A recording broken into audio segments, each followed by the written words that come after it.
تعالیٰ علیہ وسلم کی ظاہری زندگی کے آخری دن چل رہے تھے، حضور کی وفات سے 3 دن پہلے نبی کریم صلی اللہ تعالیٰ علیہ وسلم اپنے حجرے سے باہر نہیں آ رہے تھے، گھر کے اندر ہی نماز پڑھ رہے تھے، اور صحابہ کو حضرت ابوبکر صدیق امامت کر رہے تھے۔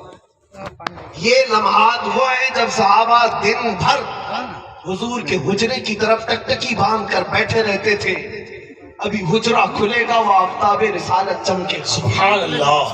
لیکن حضور پاک صلی اللہ تعالیٰ علیہ وسلم اس وقت اپنے حجرے سے باہر نہیں آ رہے تھے، بیماری میں شدت ہونے لگی۔ صحابہ کہتے ہیں ایک نماز کا وقت ہوا، اذان ہوئی، اقامت ہوئی، صفیں لگ گئی، حضرت ابوبکر صدیق آگے بڑھ گئے۔ آج بھی میں لوکیشن آپ کو بتاؤں یا سچویشن بتاؤں مدینے میں، اللہ کرے آپ سب کو مدینے کی حاضری نصیب، آمین آمین۔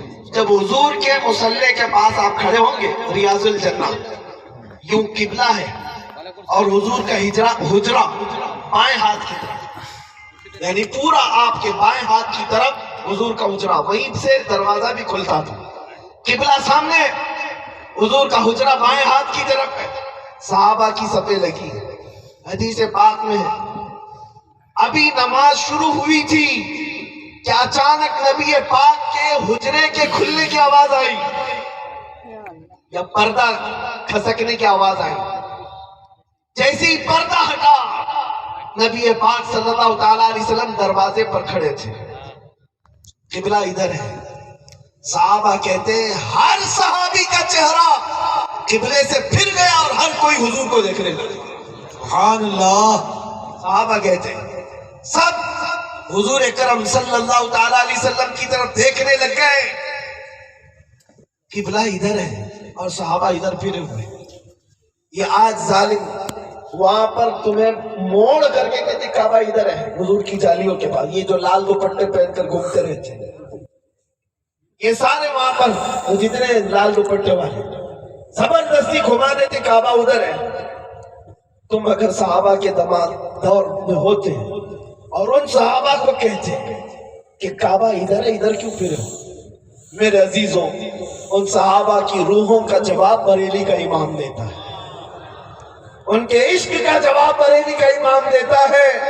حاجیوں آؤ شہنشاہ کا روزہ دیکھو، کعبہ تو دیکھ چکے، کعبے کا کعبہ دیکھو، سبحان اللہ۔ صحابہ کا مطمع نظر چہرے رسول ہوا کرتا، وہ اسیران جمال مصطفیٰ تھے۔ لوگ کہتے ہیں نماز میں ان کا خیال آ جائے تو نماز خراب ہوتی، نعوذ باللہ، معاذ اللہ۔ یہ کس گدھے اور بیل نے اس کلام کو لکھا ہے؟ حقیقت تو یہ ہے نماز اللہ کی ہے، اگر تصور میرے مصطفیٰ کا آئے، نماز میں خرابی نہیں بلکہ نماز کا حسن بڑھ جاتا ہے، سبحان اللہ، نماز کا حسن بڑھ جاتا ہے۔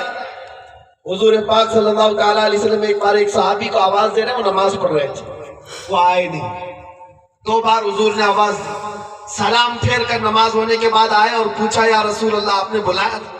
کہا میں نے تو کافی دیر پہلے بلایا، ابھی آ رہے ہو؟ کہا میں نماز پڑھ رہا تھا، میرے آقا نے فرمایا کیا تو نے قرآن کی آیت نہیں سنی؟ استجیبوا للہ وللرسول اذا دعاکم یا ایھا الذین آمنوا استجیبوا للہ، اے ایمان والو اللہ اور اس کے رسول جب بلائیں تب آ جاؤ۔ اس صحابی نے پوچھا یا رسول اللہ کیا نماز میں بھی اگر آپ بلائیں تو آ جاؤں؟ سنو مسئلہ ہے۔ کہا ہاں، 2 رکعت ہوئی تھی، اگر 4 رکعت والی نماز نبی نے بلایا اسی وقت چھوڑ کر کے حاضر ہو جاتے، اور رسول اللہ اگر تمہیں کسی کام کے لیے بازار بھیجتے، سامان خریدتے، لوگوں سے بات چیت کرتے، سامان لا کر گھر پہنچا دیتے، اور واپس آ کر تمہیں اپنی نماز پہلے سے دہرانے کی ضرورت نہیں، جہاں سے چھوڑے تھے وہیں سے کمپلیٹ کرو، سبحان اللہ، نماز خراب نہیں۔ کیوں؟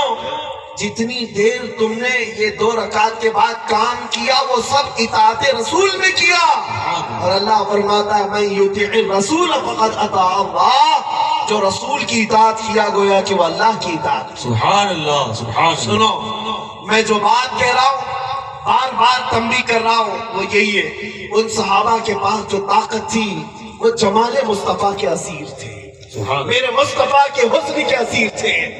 کاش اگر آج ہماری آنکھیں اس بات کے انتظار میں راتیں گزاری کہ وہ نبی اب آئیں گے کہ کل آئیں گے. دیکھنا پھر زندگی گزارنے کے طور طریقے بدل جائیں. تمہیں مزید کسی نصیحت کرنے والے ناصح کی ضرورت نہیں, کسی بات کرنے والے مقرر کی ضرورت نہیں, بس تمہاری طلب اور تڑپ بڑھ جائے. آج سے اتنی دعا کرو جو شہزادہ اعلیٰ حضرت نے کیا تھا, کچھ ایسا کر دے میرے کردگار آنکھوں. سبحان اللہ. ہمیشہ نقش رہے روئے یار آنکھوں میں. انہیں نہ دیکھا تو کس کام کی ہے یہ آنکھیں کہ دیکھنے کی ہے ساری بہار آنکھوں میں. سبحان اللہ. نعرہ تکبیر, نعرہ رسالت, مسلک اعلی حضرت, مسلک اعلی حضرت, تحفظ ناموس رسالت. نعرہ تکبیر, نعرہ رسالت. اپنے اندر اتنا عشق پیدا کرو کہ مفتی اعظم ہند رضی اللہ تعالیٰ عنہ جیسی شخصیت تو فنا پھر رسول تھے, انہوں نے کہا پھر ڈر کسی بات کا نہیں ہوتا. جب حضور کو بسا لیتے ہو ڈر کسی بات کا نہیں ہوتا, ڈر کسی بات کا نہیں ہوتا. ہم نے محسوس کیا ہے, میں خود اپنی پرسنل بات بتاؤں, جب نبی پاک کی عزت اور ان کی ناموس پر بات کرتے ہیں, اللہ شاہد, اللہ گواہ ہے, بال برابر بھی خوف نہیں آتا. ہم اپنے حق کے لیے اگر کہیں لڑنے کے لیے نکل پڑے, زمین کے لیے, جائیداد کے لیے, ہو سکتا ہے ڈرنا پڑے کہ سامنے والا حاوی ہو جائے گا, کورٹ کچہری کے چکر کاٹنے پڑیں گے, جیل میں جانا پڑے گا, وہاں ڈر لگتا ہوگا. لیکن حضور کے نام پر جب بھی بات کرے کوئی خوف نہیں آتا. سبحان اللہ. اس کی وجہ کیا ہے؟ ان کی محبت ایسی ہے جو ہر خوف سے آزاد کرتی ہے, ہر خوف سے آزاد کرتی ہے. آج مفتی اعظم ہند کی وہ بات یاد کر کے میں بتا رہا ہوں, اگر اتنی محبت ہو جائے حضور سے کہ یہ دنیا کے کتے تو اپنی جگہ پر, یہ کیا ڈرا سکے, یہ کیا تمہیں بہکا سکے. وقت کے فرائنا, وقت کے نمائندہ بھی تمہارا کچھ نہ بگاڑ سکیں گے. نمرود و فرعون جیسی طاقتوں والے اگر حقیقت میں تم نے اپنے سینے میں حضور کو بسا لیا. کیوں؟ جو حضور کو بسا لیتا ہے اسے پھر سب سے زیادہ بات کس بات کی نکل جاتی ہے, وہ مرنے سے بھی ڈرنا چھوڑ دیتا ہے. اور دنیا سب سے زیادہ اگر تم کو ڈرائے گی تو کس بات سے؟ موت سے. سب سے بڑی سزا دنیا میں کیا ہے؟ موت ہے. مرنے کے بعد اور کیا سزا دیں گے؟ ایک ہی موت ہے, ایک ہی موت ہے. لیکن عاشق رسول جو ہوتا ہے وہ موت کو حادثہ نہیں تحفہ سمجھتا ہے. سبحان اللہ. بے شک عاشق رسول کا یہ مسلک ہے, ادھر آنکھیں بند ہوں گی ادھر محبوب کی زیارت. سبحان اللہ. آپ کی طلعت کو دیکھا تو جان دی, قبر میں پہنچا تو دیکھا آپ ہے. سبحان اللہ. میرے عزیزوں, یہ خوف بھی نکل جاتا ہے. حضور کا عاشق مرنے سے بھی نہیں ڈرتا. اسی لیے کفایت علی کافی رحمت اللہ علیہ کو انگریزوں نے 7 دن تک جسم پر استری پھیرا, گرم استری. جب چمڑی جل جاتی تھی تو رات کو نمک چھڑکتے تھے, لیکن اس کے حوصلے کو خرید نہیں سکے, اس عالم ربانی کو خرید نہ سکے. 8 دن کے بعد جب سولی پر چڑھانے کے لیے انگریز مراد آباد شہر میں لے جا رہے تھے, کفایت علی کافی سے کہا جسم جلا ہوا ہے, پھانسی پر لٹکنے والے. پوچھا کوئی آخری خواہش ہے؟ کہا ایک خواہش ہے کہ نعت رسول پڑھ لوں. سبحان اللہ. پھانسی پر لٹکنے سے پہلے عاشق رسول پھندے سے بھی نہیں گھبراتا. یہ ہمارے بزرگوں نے ہمیں یہ درس دیا ہے. وہ پھندا لٹک رہا تھا, کفایت علی کافی کی زبان پر یہ اشعار تھے, کوئی گل باقی رہے گا نہ چمن رہ جائے گا, پر رسول اللہ کا دین حسن رہ جائے گا.